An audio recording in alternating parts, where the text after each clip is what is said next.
Bom, vamos lá. Então, dando continuidade no assunto, espero que vocês apreciem o vídeo, gostem e acabem também tirando um pouco da curiosidade, né?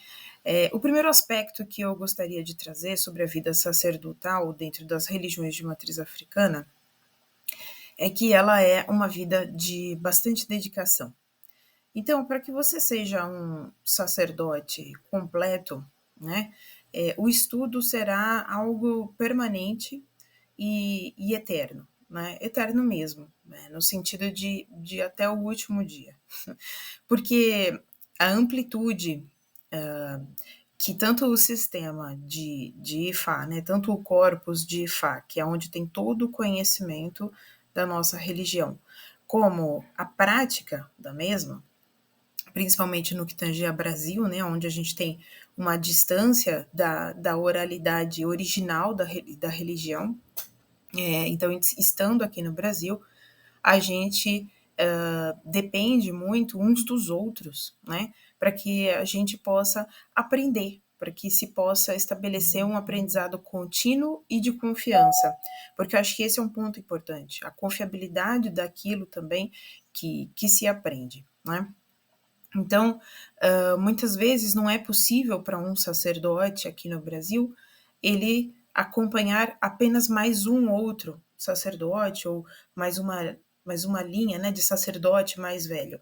Muitas vezes ele precisa estar em contato com muitos outros sacerdotes para que o seu estudo seja ampliado, para que esse estudo tenha uma congruência, né, e você consiga ajudar mais as pessoas, né? Então, com as questões que elas trazem, né? Então, é um estudo que ele é composto de uma parte muito pesada teórica e de uma outra parte ainda mais pesada prática. E por que cargas d'água, afinal de contas, né? Uma pessoa decide ser sacerdote, né? Bom, aqui no Brasil, nós temos muitas questões envolvidas nessa decisão. Esse vídeo não tem o objetivo de recriminar e muito menos o objetivo de irritar ninguém, né? Eu estou colocando as minhas opiniões e tudo que eu disser é muito dirigido ao que eu passo, né? A minha experiência e a experiência do meu pai, né, que é meu pai de santo e que também é sacerdote, como mantenedores de uma casa, tá? Então é tudo muito restrito à minha opinião no que eu estou colocando aqui. Eu entendo que uma pessoa deveria fazer essa opção se, e somente se, isso de fato estiver no caminho dela, né? Esse é o primeiro ponto. Então, você faz a consulta oracular para você, quando jovem ou quando adulto, em alguma época da sua vida, e alguém coloca para você que o sacerdócio dentro da religião africana ou de matriz africana é algo que faz parte da sua essência e que sem isso nada de bom chegará até você. Por quê? Porque esse é o seu destino. Então, esse para mim é o primeiro ponto importante, que haja uma pré-determinação disso na sua vida. Caso contrário, isso não fará uma grande diferença em termos de sucesso e satisfação pessoal para você, né? Porque você tem um outro propósito na sua vida, dado por Deus, dado por Ele do Mare, e você estará desalinhado disso se você estiver se dedicando somente à questão do sacerdócio. O sacerdócio na Nigéria, ele é uma profissão. Isso é uma coisa importante de a gente destacar. Por que ele é uma profissão? Devido à exigência de estudo, como eu falei anteriormente, que existe para que você se torne um sacerdote conhecedor do Awo, né? Conhecedor dos segredos da sabedoria de um determinado orixá ou de Ifá, de Orumilá, enfim, daquilo que você se dedicar. E porque lá para eles é um papel que não é um papel só como é aqui no Brasil, né? O sacerdote aqui no Brasil, ele é quase uma ferramenta das pessoas, né? Ele é algo ou alguém que muitas vezes as pessoas procuram para resolver um problema, como se fosse um trampolim, né? No qual você vai, pula, né? Se a coisa dá certo, era um bom sacerdote. Se a coisa dá errado, nosso sacerdote péssimo. Então, aqui no Brasil, existe uma visão extremamente deturpada, né? Do papel do sacerdote. Porque nós, infelizmente, fomos muito mais, nos últimos anos, muito mais influenciados por uma cultura capitalista que nos faz, né, obter ou entender que sucesso é você conseguir todas as coisas que você quer dentro do seu ego, né, e não procurar efetivamente o seu destino, não procurar efetivamente entender o seu propósito, né? Mais recentemente, a gente teve movimentos muito peculiares, né, falando de propósito, de objetivo de vida e tal. Porém, é fácil você aceitar o seu objetivo de vida quando alguém tem uma notícia boa para te trazer, né? Quando alguém tem uma notícia não tão boa, porque na verdade todos os destinos têm seu lado bom e seu lado ruim, mas quando o lado que nos parece negativo do ponto de vista capitalista e social atual aqui para o Brasil nos parece negativo, a gente acaba não querendo assumir aquilo que de fato viemos fazer. E é aí que as pessoas falham, né? O papel do sacerdote é muito pacientemente tentar fazer com que as pessoas compreendam aquilo que elas vieram fazer, aquilo que elas e fazer com que elas principalmente compreendam que as escolhas que elas vêm fazendo podem ou não estar favorecendo-a nesse objetivo.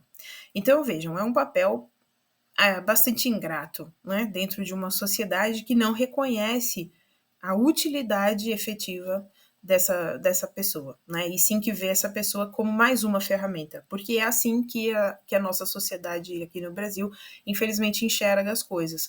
O médico, ele tem que te atender da forma que você espera, né, se ele optar por um tratamento que você não deseja fazer, ele é um péssimo médico e você vai rodar até que você encontre o médico que te diga o que você quer ouvir. Até que você encontre o médico que te receite o Ozempic, né? Não o médico que te mande para a academia. Então, é assim que funciona, e é isso que fomenta o sistema de charlatanismo, né? O sistema aonde você acaba alimentando com o seu dinheiro, muitas vezes tão suado, as pessoas que querem simplesmente obter o dinheiro de você. Porque aqui no Brasil, o dinheiro, muitas vezes, sobrepuja, né? Ele ganha muito mais relevância do que, de fato, o papel, o objetivo, né, do papel que tem um sacerdote, né?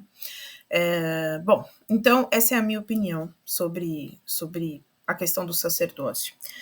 Falando um pouco sobre a formação de um sacerdote, só para vocês entenderem, estando aqui no Brasil, um sacerdote, ele infelizmente não pode só contar com a oralidade, porque, como eu falei, se ele não tiver uma rede de bons sacerdotes mais velhos para orientá-lo, ele provavelmente vai se deparar com enganadores ou com pessoas de conhecimento incompleto. E aí o conhecimento incompleto só vai se perpetuando e ficando cada vez mais escasso e cada vez mais pobre, né? É preciso que um sacerdote aqui no Brasil, onde a maioria dos materiais, né, que chegam para a gente são em inglês. Então, um sacerdote precisa dominar o idioma inglês, pelo menos para a leitura, minimamente para a leitura, se não mais, que é para conversação com os sacerdotes de fora do Brasil. A gente precisa, às vezes, até mesmo também saber um pouco de espanhol, não só de inglês, porque tem materiais interessantes que vêm no idioma espanhol. Um sacerdote precisa ter experiências de vida. Então, para que você consiga, né, uma vez que o seu conhecimento em IFA, no corpus, às vezes ainda é incompleto ou está em formação, você usa muito da sua experiência pessoal para poder compartilhar com as pessoas. Não no sentido de orientá-las do ponto de vista oracular, mas no sentido de dividir experiências, né? No sentido de usar casos práticos para que as pessoas se convençam, né, de que você conhece do que você está falando. Então, a experiência prática, a dedicação de tempo, né? Para a experiência prática é uma coisa extremamente importante. E aí eu falo em todos os setores, né? Profissional, no setor de família, relacionamentos, enfim. Então você também tem que ter uma vida normal como a de qualquer outro ser humano, né? Porque as pessoas acreditam aqui no Brasil que se você é bem-sucedido em tudo, então você pode também fazê-las bem-sucedidas. E isso é uma questão séria porque as coisas não são exatamente dessa forma, mas é como se vê aqui no Brasil. Como não é uma profissão aqui no Brasil, né, o sacerdócio, então as pessoas não veem valor no pagamento do trabalho, né, que o sacerdote despende. Para vocês terem ideia, muitas vezes para fazer um ebó para alguém e corrigir, né, alguma questão muito importante ou grave da vida dessa pessoa, eu vou levar em uma semana para organizar tudo, eu vou gastar mais ou menos em torno de 24 a 36 horas com a execução do trabalho, tá? Hoje, como profissional de tecnologia, que muitos de vocês sabem que eu tenho um valor hora X, né?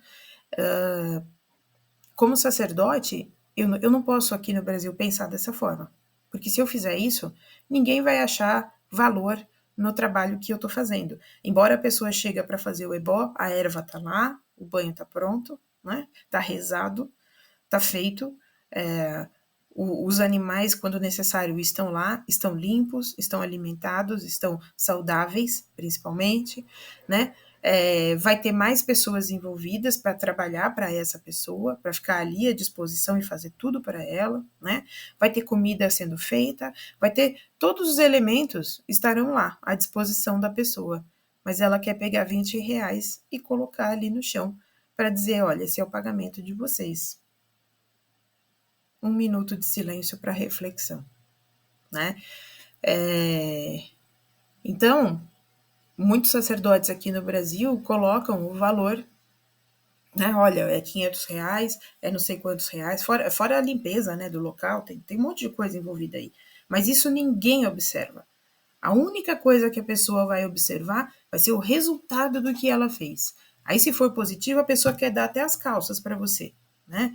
Mas se por acaso ela andar por um caminho errado e a coisa não sai do jeito que ela quer, ou ela teve um problema de entendimento, vai falar que o trabalho não funcionou, vai se arrepender de ter dado aqueles R$ 20 miseráveis, e as coisas são dessa forma aqui no Brasil, infelizmente. Infelizmente. Então, um outro ponto, às vezes, que é muito importante de as pessoas entenderem é que existe o momento adequado também de você ajudar uma pessoa, e o sacerdote tem que ter essa sabedoria, para que ele não sofra, aqui no Brasil, não sofra com ingratidão, ele não sofra com descaso, ele não sofra com maledicências, com falácias a respeito do seu comportamento, né? Para que ele não sofra desgostos em relação ao tempo e ao esforço que ele está dedicando para alguém e que muitas vezes não é reconhecido pela pessoa ou pelas pessoas, né? Então, imaginem o seguinte, né? Como eu já gravei num outro vídeo, o tempo de estudo mínimo é de 16 anos. Nós temos, eu tenho de iniciada, vou fazer 9 anos, então eu posso considerar que eu estou um pouquinho mais da metade dos meus estudos básicos, né? E eu tento ensinar muita coisa para as pessoas que me acompanham, né? Tento ao máximo transferir conhecimento. Mas esse é um processo que ele tem que ser constante na vida de cada um de vocês. Quem me acompanha são pessoas que também estão assumindo o sacerdócio. Então, é isso que a pessoa, quando decide entrar numa casa de axé, tem que ter na cabeça. Ela também está decidindo ser sacerdote em algum nível. E ela vai precisar de algum nível de conhecimento. Então, é necessário correr atrás, assim como eu corro atrás do conhecimento, né, para mim. Bom, então, haverá envolto, né, na vida do sacerdote todas essas questões de tempo de estudo, tempo de formação contínua,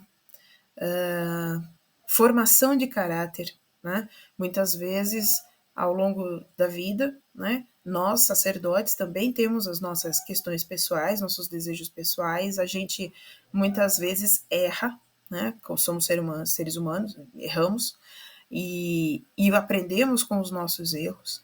Por vezes, podem haver pequenos deslizes, não de valores, né, mas de caráter mesmo, de falhas no julgamento, de falar algo que você não deveria falar. Mais uma vez, como seres humanos, erramos, e a gente vai aprendendo, essa é a prática, né? Também se aprende com essa prática de vivência sacerdotal.